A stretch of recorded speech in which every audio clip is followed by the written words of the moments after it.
Assalamualaikum warahmatullahi wabarakatuh.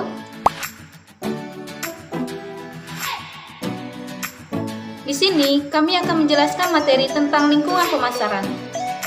Definisi dari lingkungan pemasaran adalah pelaku dan kekuatan di luar pemasaran untuk membangun dan mempertahankan hubungan yang berhasil dengan pelanggan sasaran. Yang pertama, pasar. Pasar menurut kajian ilmu ekonomi adalah suatu tempat atau proses interaksi antara permintaan atau pembeli dan penawaran atau penjual dari suatu barang atau jasa tertentu, sehingga akhirnya dapat menetapkan harga keseimbangan atau harga pasar dan jumlah yang diperdagangkan. Berikut beberapa pengertian pasar menurut para ahli. Yang pertama, William J. Stamper. Pasar merupakan sekumpulan orang yang memiliki keinginan untuk puas, uang yang digunakan untuk berbelanja, serta memiliki kemauan untuk membelanjakan uang tersebut. Yang kedua, menurut Wikipedia, pasar merupakan institusi atau sistem hubungan sosial, prosedur, serta infrastruktur di mana terdapat usaha untuk menjual barang, tenaga kerja, serta jasa untuk sekumpulan orang dengan imbalan uang. Yang ketiga, menurut Kotler dan Armstrong, pasar merupakan seperangkat pembeli aktual dan juga potensial dari suatu produk atau jasa. Yang keempat, menurut Kamus Besar Bahasa Indonesia, pasar merupakan tempat sekumpulan orang untuk melakukan transaksi jual beli yang diadakan oleh sebuah organisasi atau perkumpulan dan sebagainya dengan maksud untuk mencari derma. Yang kedua yaitu jenis-jenis pasar. Jenis-jenis pasar terbagi menjadi 7 bagian, yaitu yang pertama, jenis-jenis pasar menurut bentuk kegiatan. Jenis-jenis pasar menurut bentuk kegiatan ini terbagi menjadi 2 bagian, yaitu pasar nyata dan pasar tidak nyata atau pasar abstrak. Yang kedua, yaitu jenis-jenis pasar menurut transaksi. Jenis-jenis pasar ini terbagi menjadi 2 bagian juga, yaitu pasar tradisional dan pasar modern. Yang ketiga, yaitu jenis-jenis pasar menurut jenis barang. Jenis pasar ini terbagi menjadi 2 bagian, yaitu pasar barang konsumsi dan pasar sumber daya produksi. Yang keempat, jenis-jenis pasar menurut waktu. Jenis-jenis pasar ini terbagi menjadi 5 bagian, yaitu pasar harian, pasar mingguan, pasar bulanan, pasar tahunan, dan pasar temporer. Selanjutnya, yang kelima, jenis-jenis pasar menurut keleluasaan distribusi. Jenis-jenis pasar ini terbagi menjadi 4 bagian, yaitu pasar daerah, pasar lokal, pasar nasional, dan pasar internasional. Ada jenis-jenis pasar menurut jenis dagangan. Jenis pasar ini terbagi menjadi 3 bagian, yaitu 1 pasar umum, yang 2 pasar khusus, dan yang 3 pasar tempel. Dan yang terakhir yaitu jenis-jenis pasar menurut bentuk serta struktur. Jenis-jenis pasar ini terdiri dari 4 bagian, yaitu yang pertama pasar persaingan sempurna, yang kedua pasar persaingan tidak sempurna, yang ketiga pasar oligopoli, dan yang keempat pasar monopoli.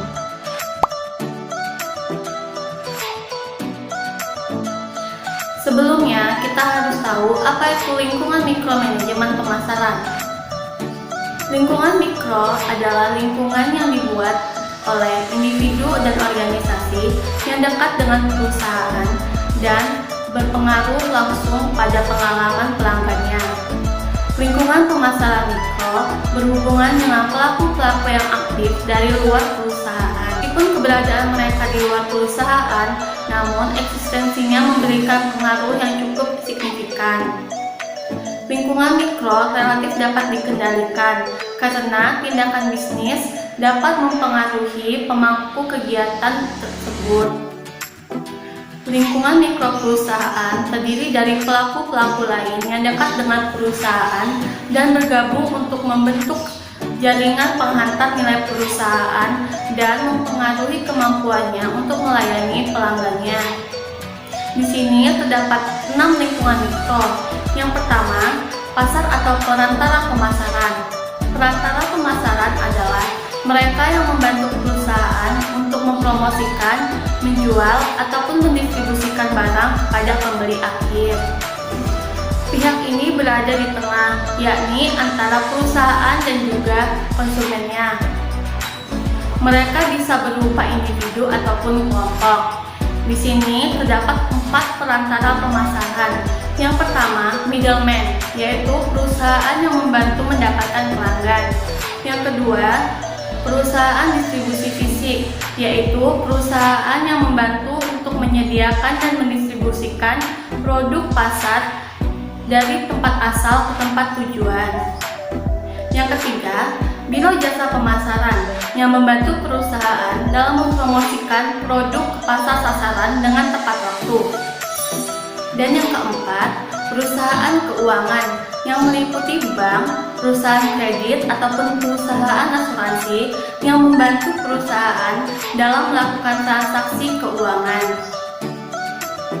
Lingkungan mikro yang kedua adalah pesaing. Pesaing adalah pemain pasar yang dimana sama-sama menargetkan pelanggan yang dimiliki oleh perusahaan, atau dengan kata lain, kelompok, individu, ataupun organisasi yang sama-sama melakukan pemasaran kepada konsumen. Lingkungan mikro yang ketiga adalah pelanggan. Pelanggan adalah individu, kelompok, ataupun organisasi yang mengkonsumsi suatu produk. Pelanggan di sini adalah konsumen itu sendiri, baik individu maupun kelompok. Mereka adalah pihak-pihak yang menggunakan barang dan jasa dan juga menciptakan permintaan di pasar. Lingkungan mikro yang keempat yaitu saluran distribusi atau mitra. Saluran distribusi di sini seperti agen periklanan, organisasi riset pasar, perusahaan asuransi, perusahaan transportasi, broker, dan lain-lain yang melakukan kerjasama dengan perusahaan tersebut. Lingkungan mikro yang kelima yaitu pemasok. Pemasok adalah mereka yang menyediakan sumber daya yang dibutuhkan oleh perusahaan dan pesaingnya untuk memproduksi suatu barang atau jasa. Lingkungan mikro yang terakhir yaitu masyarakat atau publik, yaitu suatu kelompok yang memiliki minat nyata atau potensial yang memberikan pengaruh terhadap kemampuan perusahaan untuk mencapai sasarannya. Di sini terdapat 7 publik. Yang pertama, publik keuangan, kedua, publik media, ketiga, publik pemerintah, keempat, publik kekuatan warga, kelima, publik lokal, keenam, publik internal, dan yang terakhir, publik umum. Lingkungan makro itu kekuatan masyarakat yang mempengaruhi seluruh lingkungan mikro. Nah, lingkungan makro ini terdiri dari 6. Yang pertama yaitu demografi, yang kedua yaitu ekonomi, dan yang ketiga yaitu alam, dan yang keempat teknologi, yang kelima politik, dan yang keenam yaitu budaya. Pertama yaitu lingkungan demografi. Lingkungan demografi yaitu ledakan pertumbuhan penduduk menyebabkan semakin meningkatnya konsumsi sumber daya alam dan populasi. Nah, lingkungan demografi ini memperlihatkan yang pertama pada struktur usia yang semakin berubah, kemudian yang kedua yaitu jenis kelamin, dan yang ketiga yaitu pendidikan, dan yang keempat pengalaman, dan yang kelima yaitu perubahan profil keluarga, dan yang keenam yaitu perubahan populasi geografis. Yang kedua yaitu lingkungan ekonomi. Lingkungan ekonomi terdiri dari faktor sosial yang mempengaruhi daya beli dan pola pembelian. Saat ini para konsumen lebih mencari produk yang memiliki nilai yang lebih besar dengan kombinasi yang lebih tepat dan kualitas yang baik pada harga yang wajar. Ketiga yaitu lingkungan alam. Lingkungan alam memperlihatkan pada 3 gejala besar, yaitu yang pertama yaitu kelangkaan bahan mentah, dan yang kedua yaitu tingkat polusi yang semakin tinggi, dan yang ketiga yaitu banyaknya intervensi pemerintah dalam manajemen sumber daya alam. Dan yang keempat yaitu teknologi. Lingkungan teknologi menciptakan peluang dan tantangan bagi suatu perusahaan. Perusahaan yang gagal mengikuti perkembangan teknologi, maka dia akan kehilangan kesempatan peluang produk dan pemasaran produknya. Maka dari itu perusahaan harus mengikuti perkembangan teknologi, terutama teknologi informasi. Dan yang kelima yaitu lingkungan politik yang terdiri dari hukum, badan atau kelompok yang mempengaruhi atau membatasi pemasaran.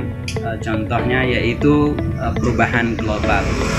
Nah, lingkungan politik ini mengalami 3 kali perubahan. Yang pertama yaitu semakin banyaknya undang-undang yang mengatur bisnis, dan yang kedua yaitu penegakan hukum yang kuat oleh pemerintah, dan yang ketiga yaitu penekanan tindakan tanggung jawab etika dan sosial yang lebih besar. Terakhir, lingkungan budaya terdiri dari institusi dan kekuatan yang mempengaruhi nilai, persepsi, perilaku sosial, dan perubahan. Kesimpulan, lingkungan pemasaran terdiri dari 2, yaitu lingkungan mikro dan lingkungan makro. Lingkungan mikro yaitu lingkungan yang diciptakan oleh individu atau organisasi yang memang dekat dengan perusahaan dan berdampak langsung dengan pengalaman pelanggan. Nah, dari 6 bagian, yang pertama yaitu pasar, dan yang kedua yaitu pesaing, dan yang ketiga yaitu pelanggan, dan yang keempat yaitu saluran distribusi, dan yang kelima yaitu pemasok, dan yang keenam yaitu masyarakat. Sedangkan lingkungan makro adalah kekuatan masyarakat yang mempengaruhi seluruh lingkungan mikro yang terdiri dari demografi, ekonomi, alam, teknologi, politik, dan budaya.